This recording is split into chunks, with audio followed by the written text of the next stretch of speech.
Mais en règle générale, les gens que j'ai rencontrés, ils se lèvent pour gagner. Ils s'en foutent. Quand tu leur demandes des questions sur le succès, ils cachent pas leur montre, ils disent pas, «Oh non, c'est dur». Ils sont vraiment dans le, te pousser plus loin de tes limites. Parce qu'il y a que vous qui pouvez vous changer, il y a personne. Même si vous entendez ça et que vous sentez la petite motivation, la motivation n'existe pas, en fait. Elle existe, mais elle est inutile. Ce qu'il faut, c'est de la discipline et il y a que vous-même qui puissiez vous changer. Résolution, honnêtement, j'en ai pas. J'ai juste des objectifs. Les gens, on est dans le instant gratification, on est dans le tout de suite maintenant. Je veux tout maintenant. Mais le problème, c'est qu'en voulant tout maintenant, tu vas tout perdre maintenant.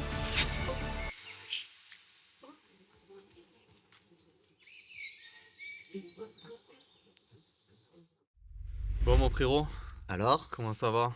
bah ça va, ça va. Bienvenue à tous dans ce podcast, troisième édition, Shulby. Je pense que ça va être la troisième édition, ça devrait l'être. On a accéléré les podcasts en anglais, les interviews de Kenji. C'était hier et avant-hier, on a tourné deux. Qu'est-ce que tu penses de ces dernières 48 heures? Ouais, c'était sympa, ça va. C'est un peu, encore une fois, en anglais, l'exercice, il est un peu plus stressant.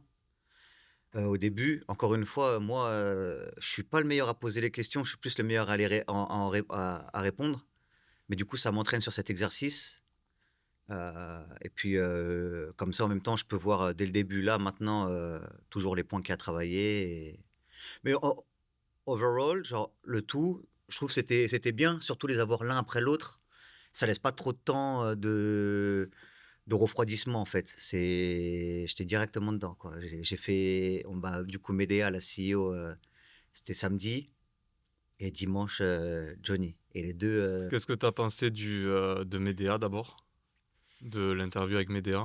J'ai trouvé ça super cool. En fait, encore une fois, je me rends pas compte, moi. Derrière le micro, je me rends compte de rien. J'aime bien le rendu, la discussion. J'aime énormément puisque, c'est vrai que je pense pour même les gens surtout, elle a beaucoup de savoir sur tout ce qui est bonne santé, tout ça. Même ses produits, 100 naturels, donc j'ai vraiment kiffé. Mais je me rends pas compte nécessairement, en fait, du point de vue extérieur des gens, quoi. En fait, moi, de ce que j'en pense, moi, j'aime bien. Mais je sais pas. Je suis derrière le micro, donc j'en sais. Ok, moi je suis je suis derrière quand je regarde l'interview. On a estimé que Kenji était meilleur pour poser les questions en anglais.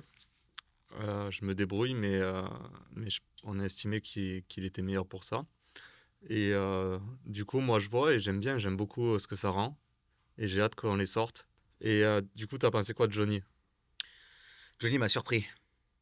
En fait, Johnny m'a grave surpris parce qu'en fait, c'est quelqu'un que je connais Ouais. de base, mais c'était une success story parce que, bon, je vais pas vous spoil, mais c'était une success story de comment, avoir tout perdre et repartir solo et le faire. Et je le connais de base, il a une personnalité très excentrique, mais très excentrique. D'ailleurs, on a les behind the scenes, hein, au showroom où il était chez lui, où il se sentait plus confortable, Ouais, c'est clair. où justement ça avait rien à voir et moi, en fait, il m'a pris de court. Je m'attendais à ce que ça soit comme d'habitude et en fait, il m'a totalement, je suis arrivé ici, j'ai compris à la première question, la manière dont il a répondu, il y a un blanc qui s'est mis dans ma tête en mode: «Ah ouais, c'est pas du tout ce que j'avais prévu, en fait» et du coup, bah, là, ça m'a aussi appris d'être, plus préparé, même si c'est des gens que je connais, de toujours être préparé, d'avoir des questions pertinentes et de traiter les gens que je connais, qui ont eu du succès, parce qu'il y en a pas mal, mais de les traiter pareil, voire avec même plus dur par rapport à moi-même, d'être plus dur envers moi-même sur les personnes que je connais, parce que je les connais pas devant les caméras, en fait, devant tout ce setup. C'est vrai que c'est un exercice qui n'est pas facile au début et il avait jamais fait de podcast. Il Mmh. a l'habitude de parler devant des caméras, mais en podcast, c'est... Ouais, mais 2 minutes. Ouais. Ces interviews de 2 minutes de Telemundo, tout ça, c'est Et, pas. et toi, ce que je veux savoir, c'est dans l'ensemble, ce que tu penses sur toute l'aventure qu'on est en train de vivre et ce qu'on est en train de faire. Qu'est-ce que Alors, tu ressens au fond de toi? Est-ce que, genre, tu te sens passionné par ça ou c'est quoi ton ressenti? ah bah, en fait, il y a un truc qui m'est arrivé pendant mes DA et d'ailleurs ça m'a complètement, il y a un moment où j'ai perdu le fil avec elle. C'est parce que pendant qu'elle répondait, en fait, dans ma tête, c'est pas il y avait un singe qui faisait ça, tu vois? Mais dans ma tête, j'étais juste en train de penser, waouh, si je pouvais être payé à faire ça, ce serait le top. OK, ouais, tu Réellement, prends genre vraiment en du mode, mais plaisir. genre, mais vas-y, mais paye-moi, moi je reste 10 heures là sur la chaise et vous faites la queue et vous attendez chacun votre tour et je reste là, là. C'est parce que tu as l'habitude déjà de parler, beaucoup et Ouais, ouais, tu kiffes parler. mais j'aime parler, j'aime donner du savoir et c'est pour ça que les questions pour l'instant, c'est un peu dur pour moi, mais c'est très bien aussi parce que j'en apprends beaucoup. Du coup, je prends, ça comme ça. C'est l'image que j'ai en tête aujourd'hui de moi qui pose des questions. C'est surtout aussi, poser des questions qui m'intéressent à moi, tu vois? C'est bien parce qu'en même temps, tu apprends sur les personnes que tu interviews et il y a toujours quelque chose à tirer de ces conversations. Et je trouve ça intéressant parce que les personnes, elles parlent plus librement, justement dans cet exercice. Elles veulent, que le podcast s'y rende bien, elles veulent pas trop skip, donc elles vont te répondre, ce qu'elles pensent vraiment Mmh.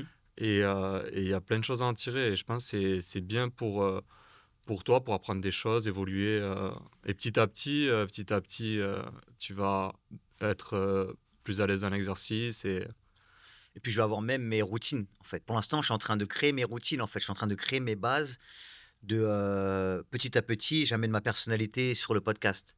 Ça veut dire que moi aussi, j'ai une personnalité très excentrique avec des points de vue, à moi, en fait, de mon observation sur la vie, qui ça prend du temps, je pense, à développer, à laisser, à faire tomber les murs, en fait, au début, parce qu'il y a les caméras, il y a tout ça, donc forcément, au début, on vous ressent les caméras, mais je les ressens de moins en moins. Ça, c'est un truc que je vois, tous les jours, c'est que je les ressens de moins en moins les caméras. Là, on discute, il y a ouais, ouais, ouais.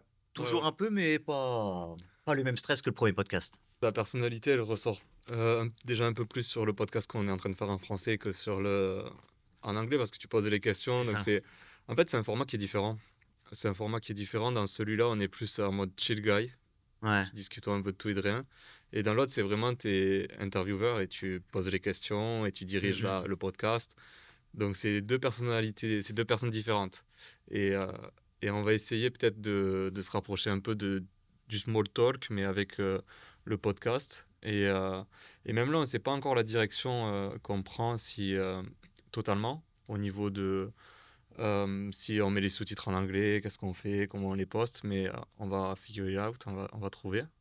Ouais, même, je me posais ça hier, tu vois, comme question de la direction, mais pas seulement genre la direction, des sous-titres et tout ça, mais, de moi-même, en fait. J'ai l'impression que, en fait, pourquoi je suis bloqué, j'ai des blancs des fois en anglais, c'est parce que je suis 100 intervieweur, mais c'est pas comme ça que j'aime faire les choses. Je me rends compte de plus en plus que je veux interviewer, mais je veux aussi donner mon point de vue immédiat sur, la réponse de la Bien personne sûr. et de plus donner de, ce que moi je ressens, plus que comme on regardait, tu sais, il y a des podcasteurs, qui eux sont vraiment 100 questions et qui attendent les réponses et dès qu'il y a une question qui se finit, ils rebondissent ou ils avaient déjà une autre question en place et au final, c'est que des questions et en fait, c'est des gens qui Grave. viennent et qui font que répondre. Mais c'est pas mon truc, en fait. Moi, je veux vraiment, avoir une conversation. Et ju- Avoir pardon de te couper, mais avoir une, enfin, je te pardonne de me couper, je te recoupe. Avoir une tu sais, genre, comme on fait là, on a la base du podcast, donc on va parler de ces 3 sujets-là, où il y aura quelques questions et des sujets en gros, mais je veux débattre les sujets. J'ai pas forcément juste envie, d'écouter le point de vue de l'autre. Je veux l'écouter, bien sûr, mais j'ai envie aussi de donner le mien. et par exemple, hier, tu l'as fait hier avec Johnny. Il t'a aussi posé des questions et vous avez échangé et t'as donné aussi ton point de vue sur ce que tu pensais de ces shows parce que tu as été à l'intérieur de ces shows Mmh. pendant les Fashion Week. Et du coup, c'est bien parce que du coup, tu t'exprimes et je pense que c'est un échange qui est constructif et c'est pas mal. Et je pense que ça te va mieux que juste poser les questions. Donc, c'est cool. Ouais, c'est dur. Tu vois, même quand, le premier qu'on a fait avec Mylène, c'est vrai que bon, après c'était un sujet que je connais un peu, mais il était beaucoup plus calé sur moi. Bien sûr, lui, il est du Congo, donc je vais pas lui apprendre son pays, tu vois? Même si je connais un peu l'histoire. Mais c'est vrai que j'aurais peut-être dû, je l'ai fait sur plusieurs choses dont vraiment j'avais, moi, l'entièreté connaissance. Mais c'est vrai que j'aurais dû plus parler peut-être et que poser des questions. Mais encore une fois, c'était mon premier er podcast en anglais où on avait un premier guest qui était même pas prévu, où on en fait, on se lance vraiment dans la folie là tout de suite On s'est chauffé. on s'est chauffé. On fait que ça là, de se chauffer. Là, on va parler d'autre chose. C'est OK. le sujet podcast terminé. Là où on en est, vous verrez les behind the scenes et les vlogs qu'on va tourner par rapport à ça. Faut vraiment qu'on les sorte les vlogs par contre, parce que je fais que de répéter quand il y aura des vlogs. Et On je, parle que de vlog. je sais même pas la direction qu'on va prendre sur les vlogs. Mais bon, anyway, on va essayer de faire un behind the scene. Parlons du sujet du jour, l'abstinence. Ah ouais, direct, OK. Bon, bah, vas-y, ouais, vas-y. L'abstinence, ouais. T'as décidé de te mettre en abstinence. Ça fait des années. Ça fait longtemps. Tu fais des périodes d'abstinence. Pourquoi?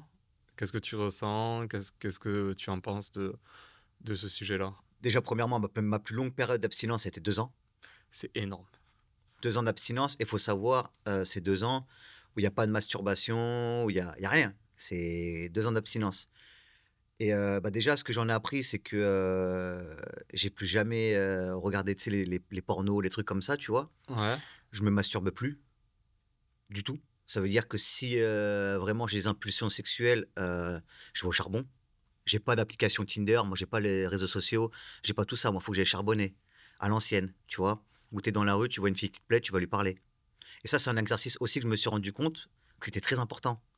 Pas que, d'aller parler à la femme, mais en fait d'aller briser la glace avec des inconnus et c'est pour ça aussi que, ça se voit que je suis très confortable, même si ça bon, ça se voit pas forcément au maximum, mais je suis assez confortable devant beaucoup devant l'adversité. Je suis confortable devant l'adversité. C'est une des choses qui m'aide beaucoup. C'est d'aller casser la glace, même pas qu'avec des femmes, tu vois? Même des fois, si je vois un mec passer, j'aime bien son pantalon ou sa veste, tu vois? Je vais l'arrêter. Il passe à côté de moi, je l'arrête. «Ouais, tu acheté ça où? C'est lourd, c'est stylé», tu vois? Je suis plus, j'ai pas envie de dire, le français de base, mais le français de base que j'étais qui, tu sais, ouais, c'est toujours se plaindre et tout ça, tu vois? Maintenant, je vais vers les personnes. Mais c'est vrai que l'abstinence, ça m'a aidé beaucoup, même spirituellement, mentalement. C'est-à-dire que si je vais pas charbonner une fille, même aujourd'hui, il y a rien. Il y a pas de masturbation, il y a rien. Tout reste à l'intérieur et même je pense aller plus loin après. Je pense aller plus loin dans avoir, même du sexe et pas laisser, sortir. Parce Ah, t'es que chaud. parce que je trouve moi je me suis rendu compte que, en fait, les spermatozoïdes, c'est un être vivant. C'est ouf à dire, mais c'est des milliers, millions, des centaines de milliers ou des millions d'êtres vivants, en fait, qui sont en nous. Et c'est de la vitalité, c'est de la puissance, c'est de la force. Et ça, des livres, il y a des livres qui en parlent de ça, il y a des milliers d'années, où les gens parlaient déjà qu'il fallait pas éjaculer, que c'était la force masculine. Et c'est quoi ta relation avec la spiritualité? Bon, je suis passé partout. Moi, j'étais en internat, donc, mais les internats à l'ancienne, je sais pas si vous avez vu Les Choristes pour ceux qui ont mon âge, mais c'est internat à l'ancienne, école catholique, où tu prends des coups de règle, où il y a les bonnes sœurs, où tous les dimanches, il faut aller prier, il y a la messe. Je suis passé par là. Ensuite, moi, je viens d'un quartier, donc forcément, j'ai appris beaucoup de la religion musulmane, de l'islam, sans jamais être musulman. Mais j'apprenais beaucoup parce que je trouvais ça, je trouvais que c'était une religion très intéressante et qui se rapprochait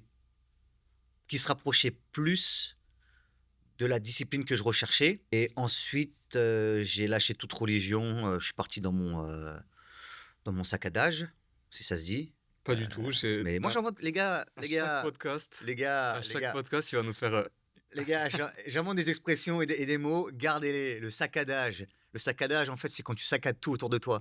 Je crois que tout à l'heure, en plus, plutôt dans la conversation, t'as dit un mot qui existait pas. Oui, oui, non, mais les gars, allez sur, Google Translate, vous allez trouver les trucs.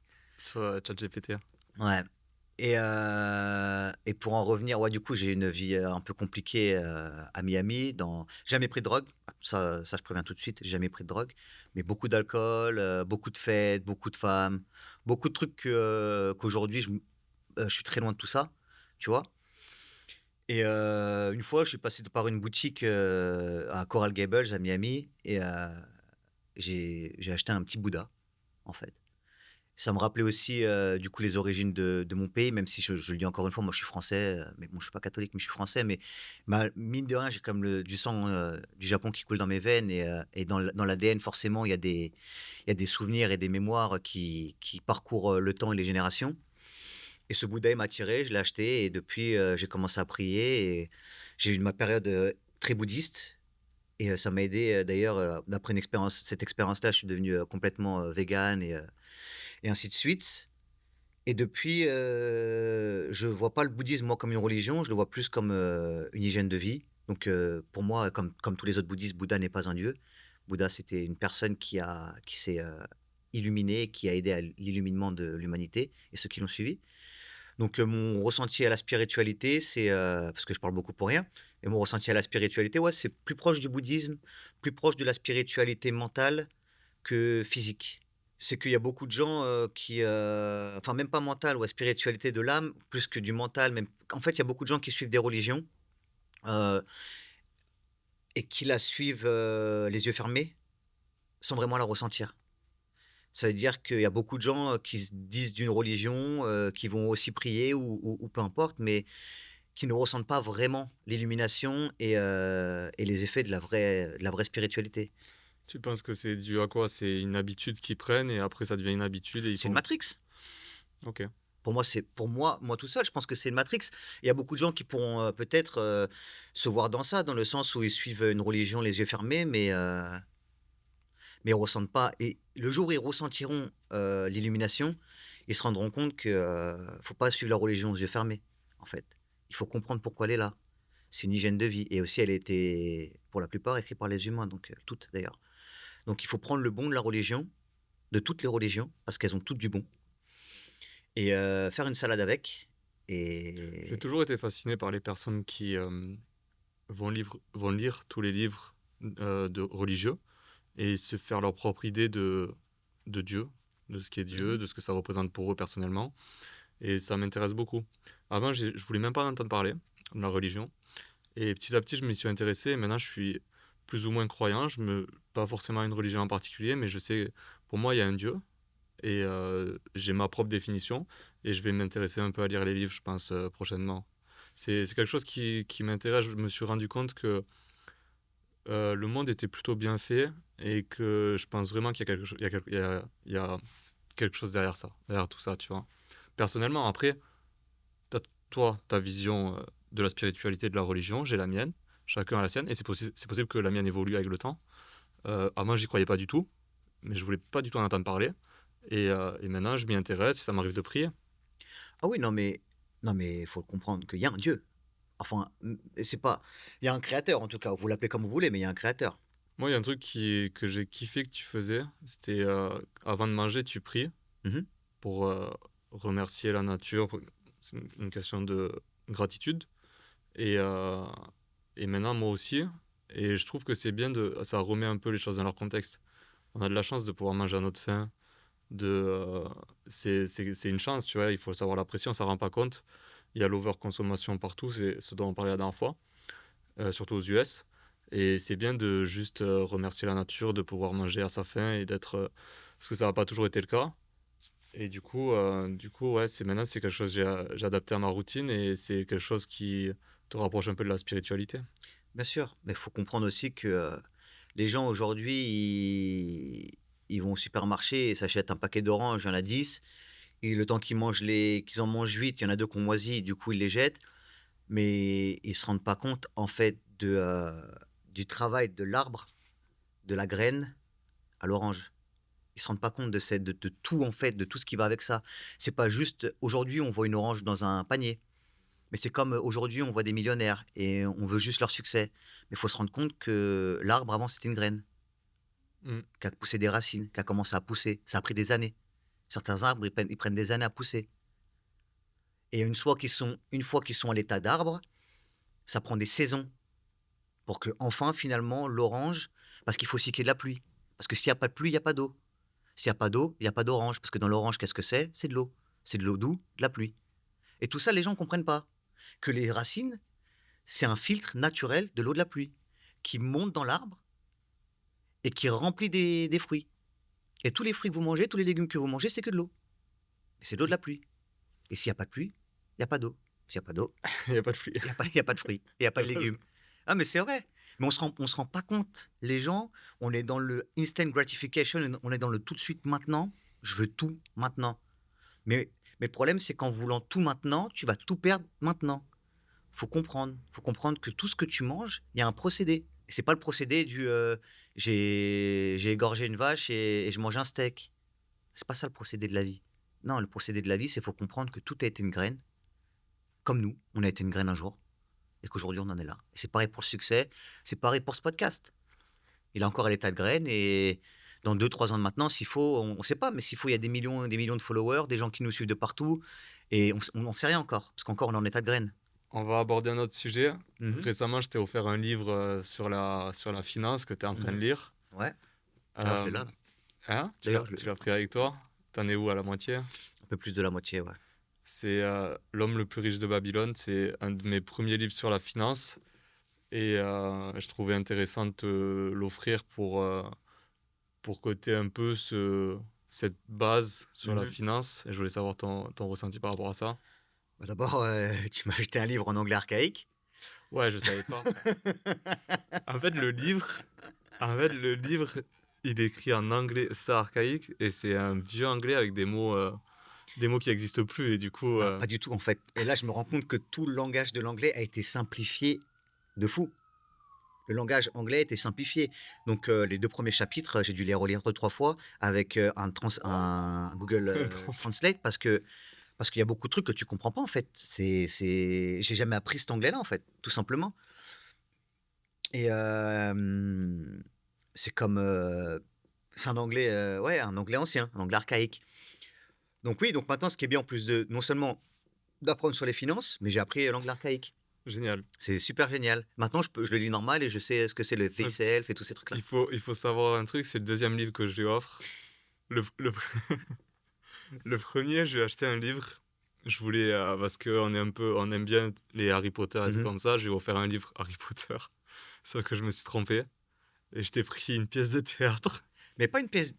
Moi, ça me dérange pas une pièce de théâtre, mais c'est pas une pièce de théâtre de Harry Potter du 1 au 8 ou au 9, je sais plus il y en a combien. Non, non, c'est une pièce de théâtre sur le nouveau film qui allait sortir, qui n'existait même pas encore, avec les enfants. Rien à voir. Et en Je plus, comprenais rien du tout. c'est des textes que tu dois dire. En fait, c'est Ouais, le script. c'est le script. C'est On un m'a acheté un script. script. Il y a écrit là, tu cours. Ouais, c'est incroyable. Et du coup, en plus, je crois, je sais plus combien il m'a écouté. Et j'ai même pas checké en fait. J'ai même pas ouvert. Je lui ai donné. Et après, il me dit, mais je fais pas de théâtre. Du coup, je me suis rattrapé. J'en ai offert un autre. Et voilà, un petit livre sur la finance sympa. Et d'ailleurs, j'en ai un autre à t'offrir. Ok, Je viens de t'en acheter un autre. Je vais te le passer maintenant. Direct caméra. ok. Cimer. Ah ouais, non mais. Quoi? Les livres de 600 pages. Non, Non. non, non. The Psychology of Money. Timeless Lesson of Wealth, Grade and Happiness. Morgan Housel. Merci. C'est mon second livre sur la finance et j'aime bien, j'aime bien, j'aime bien. Je pense que tu vas. C'est un peu. Là, il n'y a pas d'histoire. C'est pas comme l'autre. Ouais. Je vais le lire. Mais après ce premier livre sur la finance, je me suis promis de lire Épithète. Donc, je vais d'abord reprendre Ah, le bien livre sûr, sur la philosophie et après je lirai celui-là. bien Mais sûr. merci. Mais ouais, on essaye de s'entraider et d'avancer ensemble, c'est cool. Et d'ailleurs, pour parler de l'homme le plus riche de Babylone, ouais, c'est un livre grave intéressant. En plus, il est facile à lire pour les gens, si vous lisez pas, il est super facile à lire puisque c'est une histoire. C'est pas juste des conseils ou non, non. En fait, c'est un récit d'une personne qui n'arrivait pas à gérer son argent, qui, quand on lui a donné une première règle de comment avoir de l'argent en masse, donc ce qui veut dire de comment économiser son argent, il a économisé son argent, mais ensuite, il donne son argent à la mauvaise personne, donc il perd tout. Et donc après, il faut qu'il apprenne d'autres règles qui viennent avec la première. Donc il y en a 5. Je ne vais pas vous les dire puisque le mieux pour vous, c'est d'aller acheter le livre parce qu'il est vraiment intéressant. À un moment, il part avec justement les tablettes de son père avec ces 5 règles-ci. Il les apprend par cœur. Enfin, il les lit jusqu'à les apprendre par cœur. Et quand il revient à Babylone, c'est une autre personne. Ouais. Mais après, Donc le livre, je ne l'ai pas fini encore, donc j'ai pas envie de... on recommande. Et en parlant de livres, c'est quoi ton top 3 livres si t'en as un ou tu penses pas en avoir? Bah, il y a plein de livres que j'aime bien. Déjà, encore une fois, L'effet cumulé, j'en ai parlé, on en a déjà parlé deux Ouais, trois fois. Effet cumulé, super livre pour changer son quotidien, Ouais, ses routines. ça, c'est un livre que j'aime bien. Laws of Power, c'est les Les 48 48 règles. lois du Loi pouvoir. loi du Moi, pouvoir. j'ai pas aimé, perso. Moi, j'ai bien aimé et mon top un c'est, Marcus Aurelius Méditation. OK. Ah non, non, en fait, non, en fait, je suis un fou furieux. Top un ouais, Marcus Aurelius Méditation. Ouais. 48 Laws of Power, je vais l'enlever, en fait. Je vais l'enlever et à la place, je vais mettre, L'Alchimiste de Paulo Coelho. Ah, tu m'as dit qu'il était bien. Ouais, Tu m'as dit qu'il était bien. Je vais sur la essayer. spiritualité. OK. En fait, lisez les 4. Ouais. Mais ouais. Et toi? Moi, je mettrais, qu'est-ce que je mettrais en premier? Think and Grow Rich. Mmh. Je l'aime beaucoup ce livre. Je l'aime beaucoup. Hem, 2e, How to Win Friends and Influence People. Mmh. En français, il est nul le titre, c'est Comment se faire des amis. J'aime pas le lire dans les lieux publics parce que t'es là, t'es au café, t'as un livre Comment se faire des amis, tu fais un peu miskin, t'es tout Ah seul à ta ouais. table. Les gens viennent te serrer la main, ils viennent te faire des câlins, ils viennent te hug. Ouais, du coup, en français, j'aime pas trop le titre, mais j'ai lu en français celui-là. Mais tu avais Et mis la cover d'un autre livre. tu sais, tu le caches. C'est un livre un peu qui t'aide sur les négociations, un peu surtout. C'est un super livre sur euh, la communication avec les personnes Mmh. et, euh, et comment influencer un peu les personnes sans qu'ils s'en rendent compte. Et c'est stylé. C'est vraiment ouais, sur la négociation, la vente. Et après, le troisième, j'hésite. euh, Il y a L'homme le plus riche de Babylone que j'ai bien Mmh. aimé. Et, euh, et L'effet cumulé aussi. Ouais. L'effet cumulé. Un des deux, ouais. Un des deux. Peut-être L'homme le plus riche de Babylone, parce que c'est le premier que j'ai lu. L'effet cumulé, il change des vies, hein, par contre. Effet cumulé, ouais. En fait, tu m'avais expliqué les concepts du livre Mmh. et je les avais déjà imprégnés. Et après, je les avais écoutés en audiobook. Et j'ai bien aimé, mais ouais, si t'as pas les principes aussi de la routine et tout, il faut direct commencer par le livre. Ouais. S'il n'y a pas une personne comme toi pour expliquer. Ouais, bah, après, les gens, faudrait qu'ils le lisent et puis, moi, je pense, plus les podcasts, ils vont avancer et plus je vais commencer aussi à faire des vidéos solo où je vais parler aux gens. Je vais donner ma vision des choses et moi, le but, encore une fois, hein, c'est pas de se remplir forcément les poches, mais c'est de vraiment, vraiment aider le monde, en fait. Parce que là, je me rends compte, moi, plus je deviens spirituel et plus je me rends compte que le monde, il va pas bien. Le monde, il est fatigué, on en parlait la dernière fois et je veux vraiment mettre ma main à l'édifice, tu vois? Pas forcément pour qu'on se rappelle de moi, mais pour qu'on se rappelle des principes que, j'ai envie de donner au monde, en fait. C'est surtout ça qui m'intéresse sur le long terme et je sais que il y a énormément de place, parce que je le vois tous les jours, tous les jours. Même mes amis proches, je le vois tout le temps. Proches et pas proches, je le vois. Je le vois la manière dont ils mangent, je vois leur routine et je les vois ne pas voir ce qu'ils font et en fait, c'est pas que ça m'attriste, c'est pas une question d'attristement, mais ouais, ça me fait chier, en fait. Même pas que pour mes amis, hein, pour les gens en général. Quand je marche dans la rue et je vois les gens, je vois ce qu'ils mangent et je vois l'état de leur corps et je vois l'état de leur peau, l'état de leurs cheveux. Tu vois, je me dis vraiment, faut que quelqu'un les réveille, en fait. Donc, j'espère faire partie de ça et aussi, aider encore une fois à plus grande échelle, au sauvetage des animaux. Tu vois, moi, c'est vraiment ce qui m'intéresse le plus. Mais c'est vrai que, comme tu l'as dit, selon l'alimentation, ça y fait beaucoup. Et c'est vrai qu'on tombe enfin, presque pas malade. Enfin, depuis que j'ai changé d'alimentation, Non? enfin, je touche du bois. Je touche du bois, j'ai pas envie de me mettre l'œil, mais on a ouais, des gens autour de nous qui en rigolent un peu de notre régime alimentaire, Mmh. etc. Et au final, ils sont souvent Malade. malades et ils accusent le froid, ils accusent qu'ils ont dormi 1 heure en moins, alors que nous, on dort 3 heures, on s'entraîne torse nu Ouais, sous la neige, -12 degrés. moins 12 degrés, et, et on n'a pas ce souci-là. Donc après, voilà, après, je veux pas nous mettre l'œil dessus, mais Non, mais c'est même pas une question de se mettre là, mais c'est voilà, moi je le vois tout le temps, même, même je te dis des gens qu'on rencontre, quand on leur parle, la première chose c'est, «Ah mais vous pouvez pas vous amuser, vous amusez pas, vous avez pas compris la vie». Mais les mecs, la moitié de l'année, ils sont au lit avec 42 fièvre. Pas peut-être pas la moitié de l'année, mais c'est des choses qui nous arrivent plus. après, je suis très content d'avoir expérimenté tout ce que j'ai pu Ah oui, bien avant, sûr. parce que je bosse en nightclub. et tout ce que j'expérience et ce que j'ai expériencé, euh, ça, j'ai kiffé la fête, la nuit. euh, mais du coup, voilà, là, c'est quelque chose qui m'intéresse plus. Et puis, ça nous empêche pas de sortir, faire des restos, voir du Mhm. monde.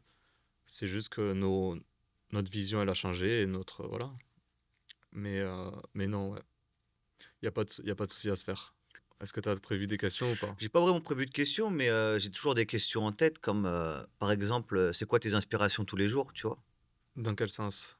Dans tout, dans ton rythme de vie, dans où est-ce que tu veux aller, c'est quoi les Ce qui personnes me- qui t'inspirent le plus, les choix qui t'inspirent le plus, tu vois? Dans où est-ce que tu veux aller, dans où est-ce que tu te vois dans 10 ans, les inspirations que tu as aujourd'hui. Ça peut être des personnes, ça peut Moi, être. j'aime progresser tous les jours, être 1% meilleur chaque jour. Et j'essaye de, tous les jours, essayer d'apprendre quelque chose, que ce soit via YouTube, sur des podcasts. Je regarde le parcours des, de gros businessmen pour apprendre un peu leurs échecs, comment ils ont fait, etc. Quelque chose qui m'intéresse beaucoup, où je lis, je fais les deux. Je fais mon sport tous les jours. J'essaye d'être drivé et de tous les jours progresser dans tous les domaines possibles pour être meilleure version de moi-même. Mhm. Et ce qui me drive, c'est j'ai une vision que j'ai depuis longtemps et j'essaye d'aller. Déjà, tu vois, on vit à New York. On n'a pas trop parlé dans le podcast, mais on vit à New York, c'est quand même une certaine chance dans un sens, tu vois. Vivre entre New York, Miami, il y a beaucoup de gens qui rêvent. Nous, on s'y habitue. Pour nous, c'est devenu normal. Mais d'ailleurs, c'est devenu trop normal. Moi, je suis surpris tout m'impressionnait à New York et maintenant, c'est plus le cas. Plus comme avant. Mais des fois, on s'en rappelle, on se dit, ouais, on a quand même la chance d'être là et de pouvoir vivre cette vie. Il y a la gratitude. Ouais, ouais, gratitude. Fort. La gratitude, ouais. Et C'est toi? Bah, moi, mais Déjà une question, c'est quoi ton rapport avec New York et avec les États-Unis? Comment, comment tu te sens ici comparé à la France? déjà mon rapport avec New York, moi je l'appelle, la The Little Sister. Pour moi, c'est la petite sœur de Paris, en fait. Pas dans la grandeur, pas du tout, c'est beaucoup plus, gigantesque en hauteur, même, avec les boroughs, avec tous les quartiers, c'est plus grand que Paris, mais enfin, sans compter l'Île-de-France, c'est quand même plus grand que Paris, mais c'est pas je l'appelle la petite sœur parce que c'est vrai que c'est arrivé déjà après et c'est un peu il y a beaucoup de copier-coller et il y a énormément de Français. Donc, pour moi, c'est New York, c'est la petite sœur de Paris. Ayant vécu 7 ans à Miami, quand je suis arrivé à New York, je me suis presque senti comme à Paris, en fait. Presque. Je suis pas assez comme Paris, hein, rien à voir. Mon rapport avec l'Amérique, surtout au-delà de New York, d'ailleurs, une de mes inspirations anciennes quand j'étais plus jeune et que je venais d'arriver là, c'était les Américains. Ils sont très inspirants, ces gens-là. Les Américains sont très inspirants. Parce que ce que j'aime avec eux, c'est leur mentalité. Malheureusement, à la télé, on vous montre que les têtes sans cervelle, mais l'Américain de base, il est très inspirant. C'est un mec qui se lève le matin et qui veut aller gagner, en fait. Je parle de l'Américain de base. Après, oui, bien sûr, c'est des campagnes et tout ça il y a des gens Oh, perdus partout. c'est grand les Ouais, c'est grand États-Unis, les hein, c'est États-Unis. grand. Mais en règle générale, les gens que j'ai rencontrés, ils se lèvent pour gagner. Mm. Ils s'en foutent. Et ils te disent pas, quand tu leur demandes des questions sur le succès, ils cachent pas leur montre, ils disent pas, oh non, c'est dur. Non, non, ils sont vraiment te Ouais, pousser plus loin de tes limites. il n'y a pas cette hypocrisie comme en France Non, il y a pas. parce qu'en fait, ouais, on sait pas comment les gens vont réagir. Et du coup, il y a beaucoup de jalousie ici, ils en parlent ouvertement. Ouvertement. Ah, Ils te le je fais montrent. tant, je fais pas assez, Ouais, truc. Est-ce que je peux t'aider? Je peux t'aider? ouais.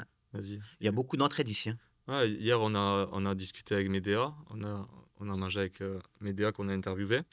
Et elle dit, est-ce que je peux vous aider? Est-ce que je peux faire quelque chose pour vous? C'est la mentalité qui est bien, tu En vois, fait, ici. la différence entre la France et les États-Unis, et ça c'est une réelle différence, c'est que les États-Unis, ils ont compris que la phrase une main lave l'autre, tout simplement. Ils se sont rendus compte de ça.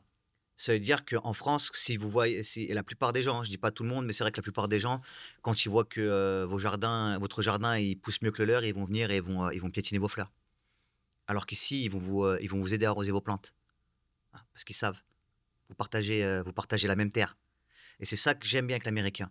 C'est que l'Américain, même si derrière, bien sûr, rien n'est gratuit, Ça veut dire qu'il va vous aider, mais il va avoir confiance et il sait qu'il y a toujours dans tous les cas, il y a toujours il faut s'aider et après on se rend l'appareil. Aux États-Unis, c'est comme ça et il y a beaucoup d'entraide aux États-Unis et c'est des mentalités différentes. C'est vrai qu'on a vu les premiers motivational speakers, c'était des Américains. C'est les premiers. Ils sont arrivés, montés sur scène, ils étaient pas là pour faire rire les gens. Ils faisaient pas du Jamel Debbouze, tu vois? Ils étaient là, ils montaient sur scène devant des milliers de personnes, des fois devant des centaines, des fois devant des dizaines, juste pour dire: «Levez-vous le matin, allez charbonner, mettez de l'argent de côté, allez au sport, mangez mieux».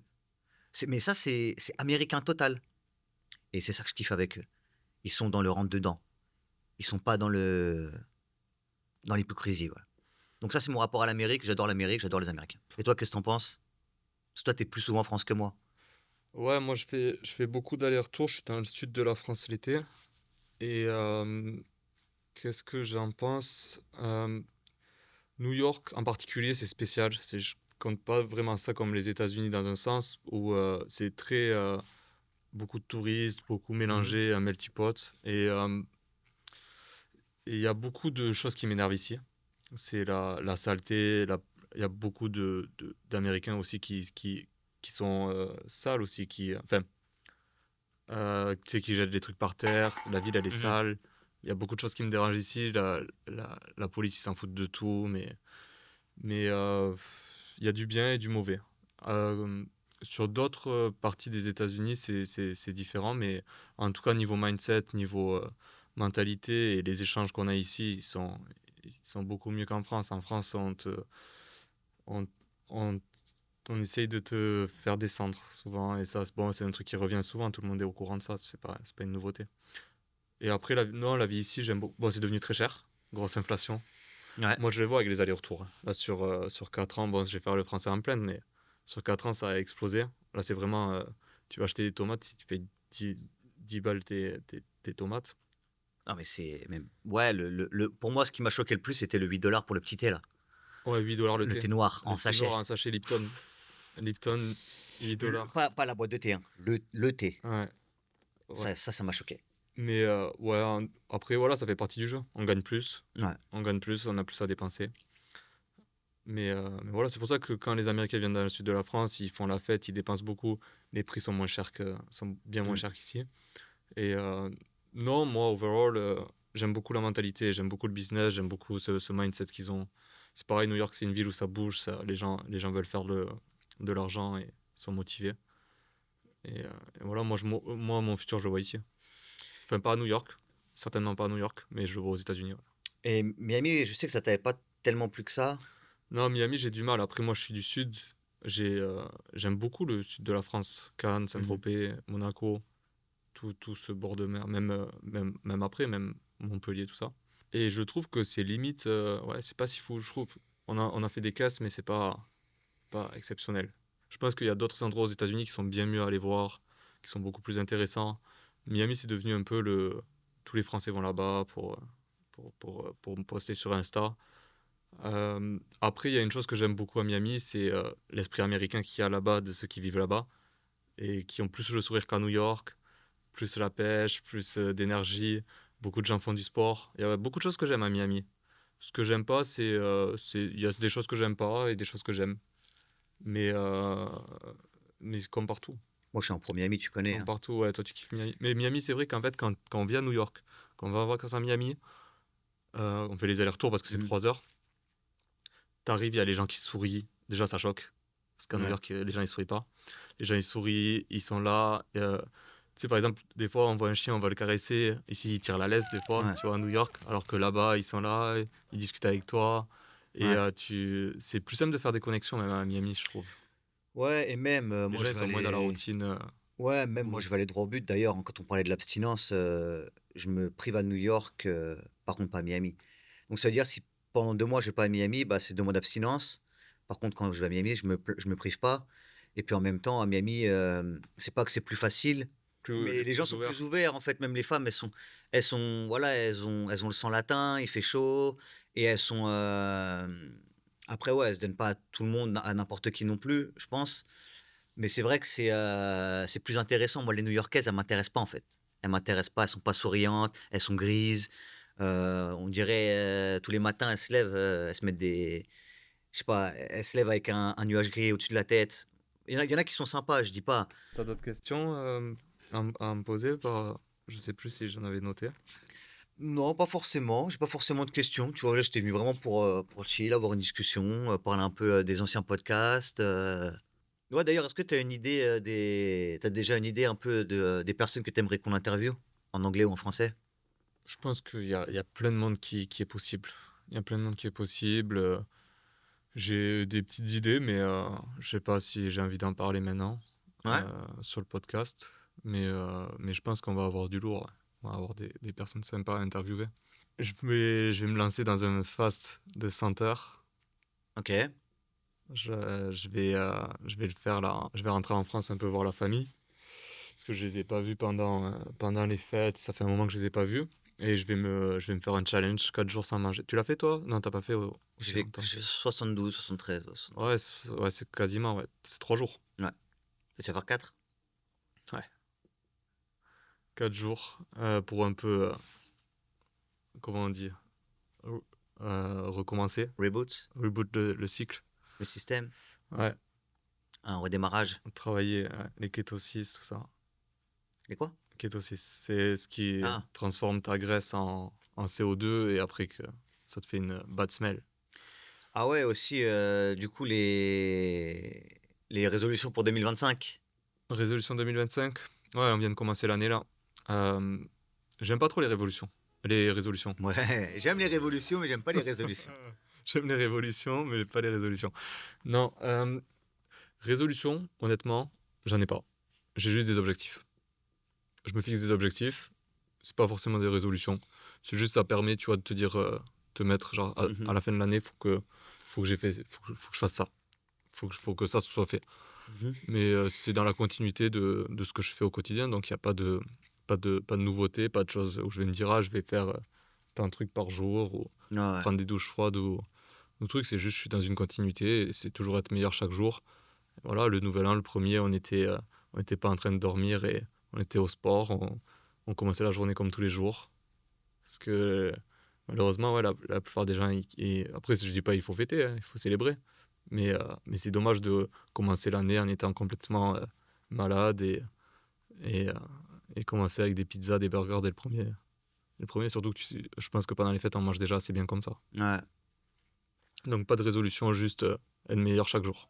pas de résolution, juste des révolutions. Juste des révolutions. Et toi, ta révolution, c'est quoi? Ma révolution. En fait, moi, je suis pareil, moi, tu connais, hein, moi, il y a pas de résolution, moi, c'est tous les jours, hein.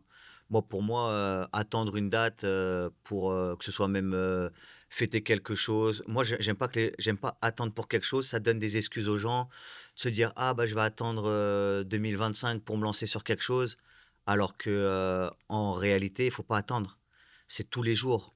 C'est tous les jours 2025, tous les jours 2026, c'est tous les jours un renouveau. En fait, c'est comme ça que je vois les choses. Je suis contre, moi, l'attente. Moi, je suis vraiment contre, tu vois, tu dis fêter tout ça, moi, je suis dans l'opposé.